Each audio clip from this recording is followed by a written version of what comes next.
Hey guys, Mr. T here for another awesome, exciting, super cool video. So here's what we're gonna do. We're gonna just jump right in. So this video is one I've been wanting to do for a while, or a similar type video, something like this. And what this video is, I'm sure if you haven't noticed, there are a lot of greatest blank of the blank coming out right now, whether it be of the year or, well, of the decade, because for those of you who don't know, we're about to go into a new decade, the 2020s. We've been in the 2010s since 2010. Now we're going into the 2020s, okay? The new roaring 20s, as some people have been saying. And I've been seeing the greatest of videos everywhere. Greatest movies, greatest songs, greatest pie recipes. I actually watched it. It's actually pretty good. I didn't know there was a different way to make apple pie. But I've been seeing these videos everywhere, and I said, you know what? Why not make one of my own? I've been wanting to make a top game video for a while. Let's just go ahead and make one.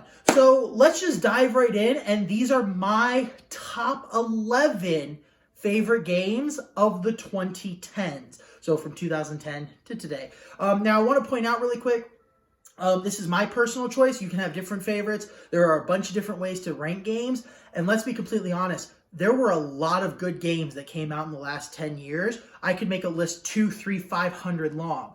It was very hard narrowing it down, and I narrowed it down to these 11 for a lot of reasons. And I tried to get a good spread from across the decade and several different consoles and platforms. I didn't want it all to be PlayStation, Xbox, and Switch that came out in the last 2 years. I wanted to get a range of the decade so I could easily change the criteria and this list could change, but I figured I narrowed it down to these 11. So let's go ahead and get started, but before we jump into the top 11, I want to do an honorable mentions list, a list of games that were awesome, amazing, cool, fun, just really ahead of their time, but they weren't quite top 10 or top 11 worthy. And here's my list. So I have games like Fallout 4, game was amazing. Both Destinies. I loved Halo. I love the Bungie, the guys at Bungie. I thought Destiny was an amazing game. Kingdom Hearts 3. I've been playing Kingdom Hearts since the first one came out almost 20 years ago. Kingdom Hearts 1 and 2 would have been in the top games of the decade, last decade. The Far Cry 3, 4, and 5. Far Cry New Dawn was awesome. The only bad thing about it was there was no New Game Plus. Come on, guys, you make an RPG game where you level up and get new weapons, throw a New Game Plus in there. Like, come on, just throw us a bone. Watch Dogs 2. I never really played Watch Dogs 1, but Watch Dogs 2 was amazing. I thought the world was beautiful. The levels were amazing. I took a picture using the drone of the Golden Gate Bridge in the game, and people thought it was a real picture. Like, that's how good the game was.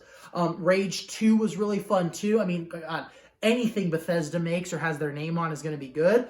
And of course, Assassin's Creed. Assassin's Creed is one of my favorite game series of all time. Not my favorite, one of my favorite. And they came out with some phenomenal games this year. I really hope the rumor about Assassin's Creed Ragnarok being a Viking Assassin's Creed is true, and I'm pretty sure it's like 100% true. It's all but been confirmed. Assassin's Creed Unity, though, Ubisoft, by some miracle, if anyone at the Ubisoft network is watching this, Assassin's Creed Unity was trash. Like, I'm sorry, it was garbage. The world was amazing and the graphics were great, but the gameplay was trash. So thank you for getting better when it came to Origins and Odyssey. So that's my honorable mentions list. Again, there are hundreds of other games I could have put on this list and the honorable mentions list. But again, these are just some of the ones that I figured were really fun, had a lot of replayability to them, games I'm still playing today and things like that. So now let's jump into my top 11. And these first couple are more for sentimental purposes than actual, really fun games. So number 11 is a game called Homefront. Now, some of you probably remember this game.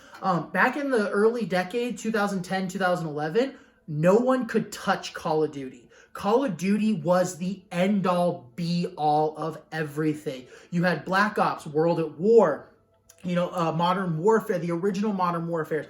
Call of Duty could do no wrong. They were the numero uno, the top dog of video games. Homefront was a game that was trying to rival them, and I think they did a fairly good job. Call of Duty at the time was still number one. But Homefront did a really good job of rivaling them. I thought the gameplay was great. The storyline was pretty cool. You got to shoot communists. Any game where that happens is fun. That's why Fallout's fun. It's a fun game all around. And I think it was very overlooked and underrated because it came out in a time where Call of Duty was king. The Homefront had a sequel that came out, Homefront Revolution. I think that game had a lot of potential. Homefront Revolution actually kind of flopped. But Homefront, the first one, was actually really good. It was fun. I enjoyed playing it with my friends online. The level up system for multiplayer was really great. And it really did a good job of blending Call of Duty and Battlefield together. And I just think it was an overlooked game. One of the biggest reasons it's on my top 11 list is because it was the first game I ever got at a midnight launch by myself. It actually came out on my 17th birthday, and my mom was like, you know what? You're 17 now. You can buy it yourself. Go get it. And I actually went to the midnight launch of the game by myself for the first time ever. This wasn't my first midnight launch game, not even close. It was just the first one I went to by myself because I was finally old enough. So that's kind of why this one gets not an honorable mention, but it's on that number 11 spot. So now let's get into our top 10. Number 10 is StarCraft 2. Now, I'm not a huge RTS guy, real-time strategy, but StarCraft and StarCraft 2, they're just phenomenal games. I mean, a decade later, you're still seeing StarCraft tournaments where the prizes are in the millions of dollars. These things sweep the nation in the video game industry when we have competitions of them, and they're very fun games. The storylines were amazing. The cinematics were amazing. I mean, we're talking movie quality cinematics in these games, and the gameplay was just fun. I think the StarCraft franchise is a ridiculously fun franchise, and I really look forward to a StarCraft 3 if it's coming out. I haven't really looked too much into it, but I mean, as successful as StarCraft 2 was, they've got to be coming out with a StarCraft 3. So there's number 10. Number 9 is Mass Effect 3. Oh my gosh. The Mass Effect series is definitely, if I had to rank my favorite game series, which I might do next, Mass Effect would definitely be easily in the top 10, maybe even the top 5. Mass Effect 1 was an amazing game. Mass Effect 2, while there were some features that kind of, stumbled, it was an even better game. Mass Effect 3, I felt, was a beautiful ending to one of the greatest video game trilogies ever. Okay. Mass Effect 3 was extremely fun because the storyline was great, the gameplay was amazing, the mechanics were just really well-rounded out mechanics, and the online, I know they didn't have your traditional multiplayer where two teams fight and stuff. You had these wave and these more, Halo Firestorm type levels. But again, I just think that it was done well, and the multiplayer, my friends and I, we spent hours. My Nintendo Switch controller just fell. We spent hours and hours playing this game, and it was just a fun game. I mean, there was a point in time where I knew more about the history and lore of this game, or this universe, than any other gaming universe out there. Now, number 8, Horizon Zero Dawn. So I love games with bow and arrows. I don't know why, but like anytime there's a bow and arrow in a game, I'll use the bow and arrow. I actually bought the upgrade or the update for Destiny 2, that $40 update, the Fallen King or whatever, just so I could get the bow and arrow that I saw in the trailer. That's like literally the only reason. I love bow and arrows. So a whole game about taking down massive machines using a bow and arrow, sign me up. I loved Horizon Zero Dawn. And it's not even just the gameplay with the bow and arrow. The world was beautiful. The graphics were amazing. And the storyline was great. It was just a beautiful, seamless, storyline. And, Aloy, the main character, she was a phenomenal character. If I were to rank video game characters, she would easily be in my top 10 favorite game characters.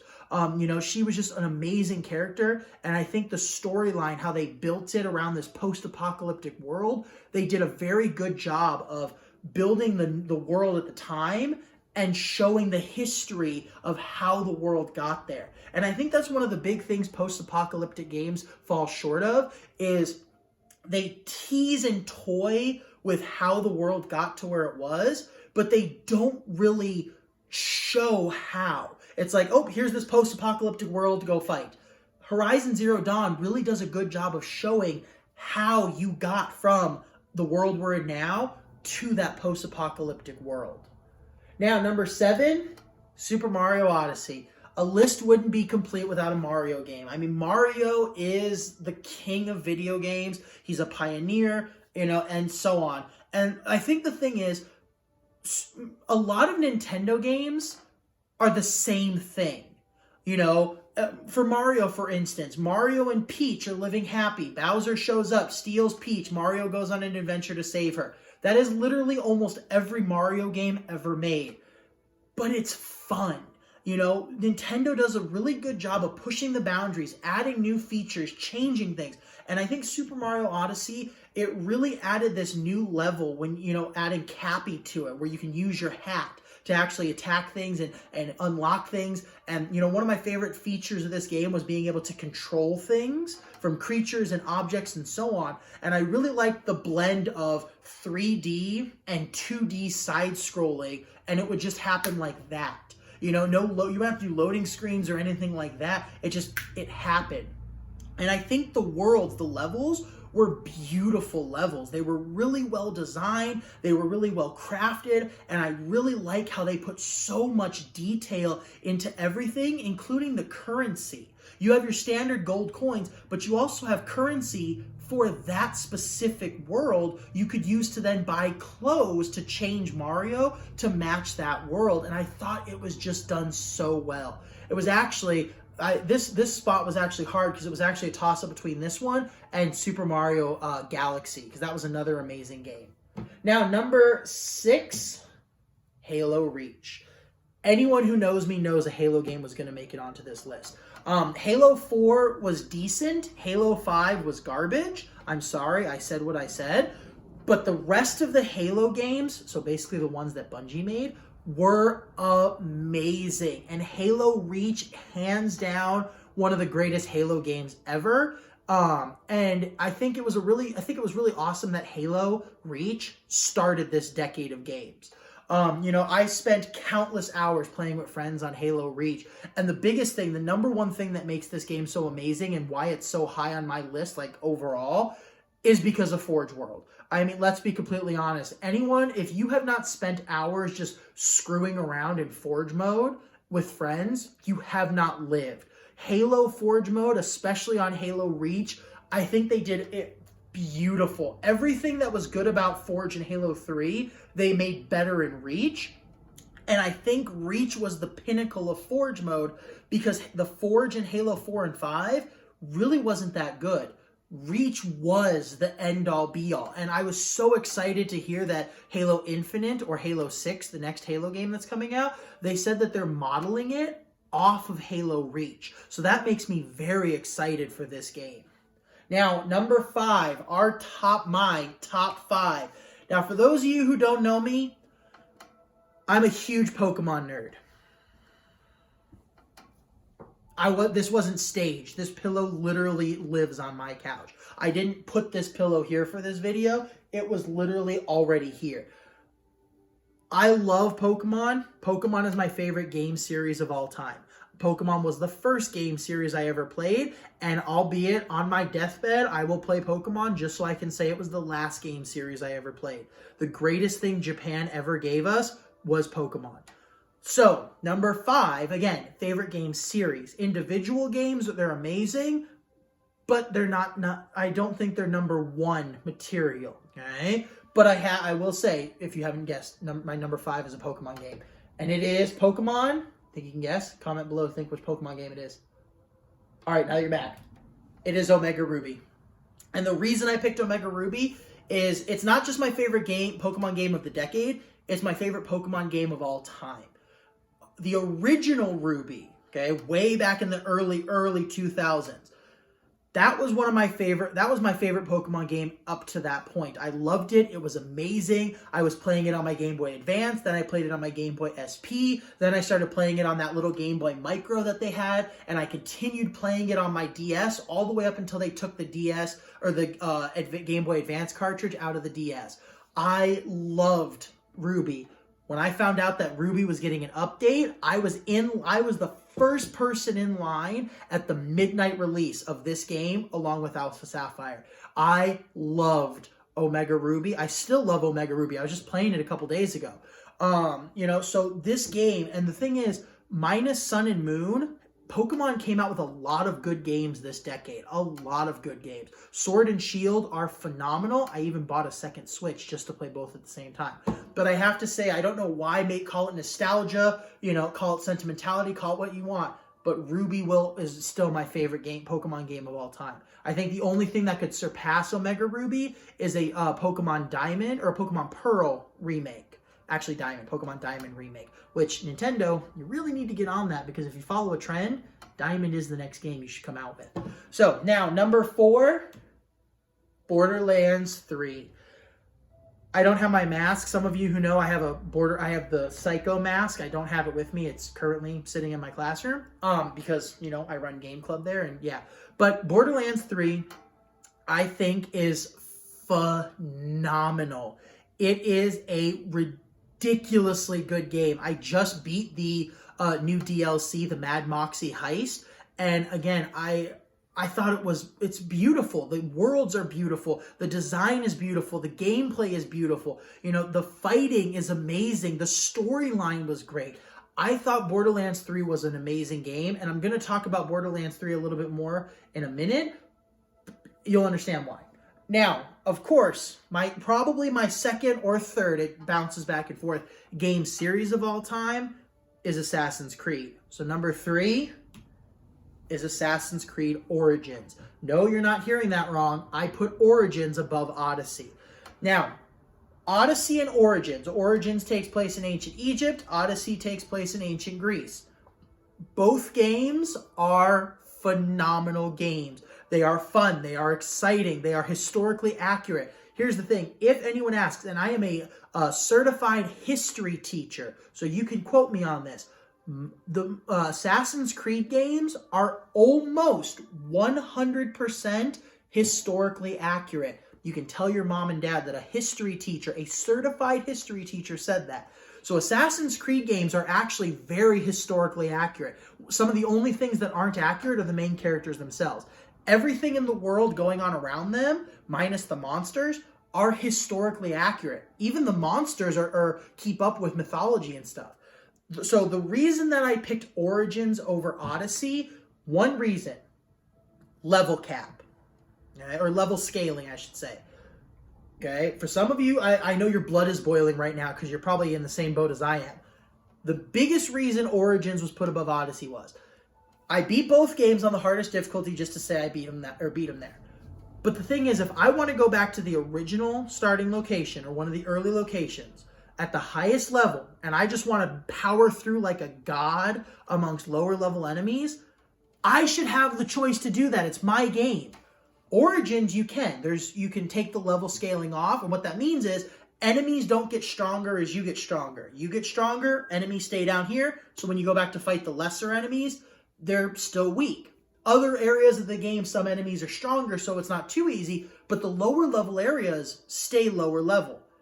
In Assassin's Creed Odyssey, everyone levels up with you. So if you're just having a day where you feel like you just want to blow through a outpost or something and not have a challenge and you just want to have some fun with it, you can't do that in Odyssey. Even on the lowest difficulty, the enemies still level up with you. So that's literally the only reason Origins was on this list instead of Odyssey was. So now, number 2. My number 2 favorite game of the decade, Borderlands 2. Now, the reason Borderlands 2 is higher on this list than Borderlands 3, Borderlands 2, I could not find anything wrong with it. It was a perfect game. The storyline was phenomenal. Handsome Jack is by far my favorite video game villain of all time, one of them at least. The characters were amazing. Like literally, if I ranked my favorite game characters of all time, half of my top 10 would be Borderlands characters, all of which from Borderlands 2.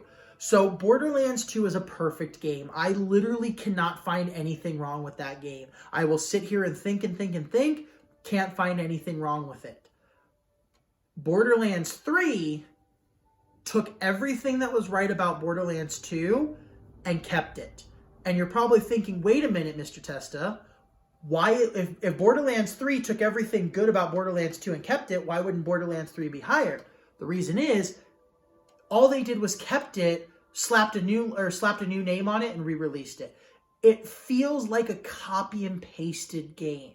Sure, they added some new features, but a lot of Borderlands 3 just feels like Borderlands 2 with better graphics. Now, don't get me wrong, the storyline is a totally different storyline. It's a completely new storyline, and I love the storyline, and I even almost put Borderlands 3 as my number 3 choice, or game. I just felt that Borderlands 2 did it first, and they did it just as good. So again, that's why Borderlands 2 I felt was higher on my list. Plus, Borderlands 3 just came out not even 4 months ago. It's still a very new game. I've been playing Borderlands 2 since it first came out 7, almost 8 years ago. So I think that nostalgia factor just kind of bumped it up a little bit more on my list. Now, ladies and gentlemen, we are here. Finally time for the top dog, the numero uno, the king of the hill, my number 1 favorite game. For those of you who know me and know anything about me, you should be able to guess what this is. The franchise that this game is from isn't necessarily my favorite franchise. This is actually the only game in this entire franchise I like. All the other games are kind of eh. But my favorite number 1 game of the decade and all time is Skyrim. Anytime I think of my favorite game, I always think Skyrim. Make sure my controller doesn't fall. I own over 10 copies of Skyrim. I own it for the PlayStation 3, the Xbox 360, the Xbox One, the PS4, the Nintendo Switch. I own a couple copies for the Xbox 360, actually. I own it, I have that, Skyrim Blades edition on my iPad and phone. I even have the Skyrim for the Amazon Alexa device. I remember I was sitting here screaming Fus Ro Da at my Amazon Alexa because I was fighting a dragon, and my wife comes in and she's like, "What are you doing?" And I'm like, "Quiet, I'm slaying a dragon." So Skyrim, I literally have so many hours clocked into this game, and I even went back to check all of the new games I've ever done. I've started over 200 new games across all my copies of Skyrim. Again, Skyrim is my go-to game if I'm just sitting here bored, if I just want to start something new, if I just want to throw mods on and screw around. Skyrim is my go-to game, and I even started a new Skyrim game yesterday, and, well, Imperial Legion all the way. So again, my number 1 game, Mr. T's number 1 game of the 2010s is and always will be Skyrim. So, ladies and gentlemen, thank you for watching to the end. Thank you for listening. And, I want to know what your top 10 are. What are your top 10 or top 5 or even top 3 favorite games of this decade? Because, again, video games are amazing. They let us go into this beautiful, amazing world that we could never possibly fathom or hope to live in our normal lives. And it just allows us to really just have fun with these made-up creative worlds in ways we could never do in reality. So go ahead and comment below what your favorite games are of the 2010s. Even comment your favorite games of all time. And, if you want, comment what games you're looking forward to in the 2020s, because they've already started talking about some. So as always, stay beautiful, Americans. Keep gaming. And why don't you go pick up a game of Skyrim? If you're under 17, ask mom and dad first. I legally have to say that. So if you're 17 or older, go pick up a copy. Otherwise, ask mom and dad and tell them, well, it's amazing. That's all you got to say. So stay beautiful, Americans. I love you all. Have a great and safe New Year's. And I will see you next decade. Peace.